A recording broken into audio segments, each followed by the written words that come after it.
one of the best in the 20th century.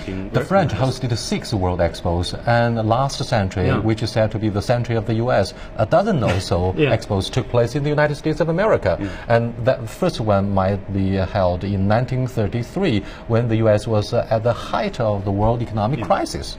But my point is Montreal 67 and Vancouver 1986, which my wife actually participated when she was a university student in volunteering, because it's never been just Expo itself. It's about the city, and it's about the infrastructure, their legacies. Not the case in the case of Montreal, but in Vancouver, many things, Canada Place, Garrow, and all those things left still being used. Shanghai might be the same. When you say $45 billion, very disputable figures. Definitely, it's a lot of money. But it does benefit the city. It maybe accelerated modernization and convenience of many things. It probably has very little to do with Expo, but with a lot to do with people's living standards. I think the issue here is not whether the money should be spent or not. I think the issue should be, should China be aware of the other side of the challenges that China faces? For example, the growing gap between the rich and poor, unemployment, official corruption, no easy access to good medical care. What else? Education. Yeah, so the money can be spent, but you must also know there's other challenges, not neglecting them and paying attention to them to achieve, after all, what the message of the Shanghai Expo for green and sustainable and balanced development. So China, as a developing country and as a world power at the same time, has to go through this kind of a paradox situation of spending, showcase to the world, while at the same time, I think, also have to be really cautious.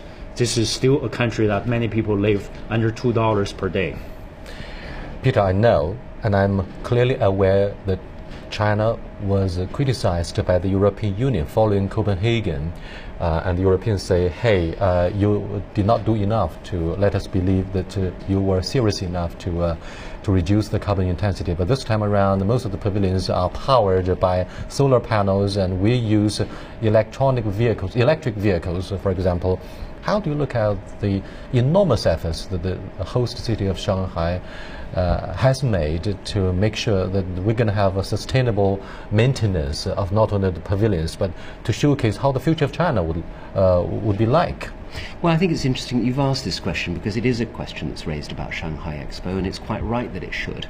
Low carbon growth is at the heart of what we're doing in order to build a better 21st century. I think that's happening in China, it's happening in the UK, it's very much happening in Canada and other countries. But what's happening in the Expo is that the Expo committee have made a commitment that they will offset the carbon emissions that are created by Expo, either through energy reduction measures or by purchasing carbon offset. And I think that's a very, very strong commitment. I think also the different pavilions are all making different efforts. We, for example, are building to ISO 14001 standard for our building, and when it's dismantled, the elements of it, the 60,000 acrylic rods which make up this structure, will go to different schools across China, so they will be recycled. And I think other pavilions are making similar kinds of commitments. So I think this is a good message. But I think the other message about this is that low carbon growth is about growth. And there are many Chinese companies that are spearheading low carbon growth, producing the best and some of the cheapest solar panels in the world, some of the best battery technology in the world. I'm sorry, you're alluding to the overcapacity in this particular area, and there could be a drag on the Chinese economic growth. No, not necessarily, because most of those solar panels are sold internationally, and there are many, many people, myself included, who want to buy them. So low carbon growth is an opportunity, and it's an opportunity for profit, and it's an opportunity for development.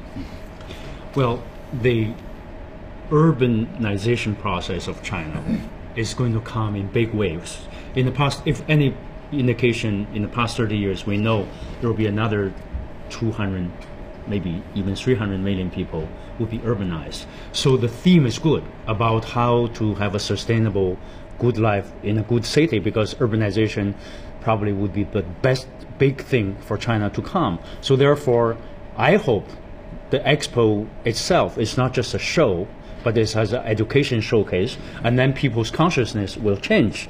But I'm not sure.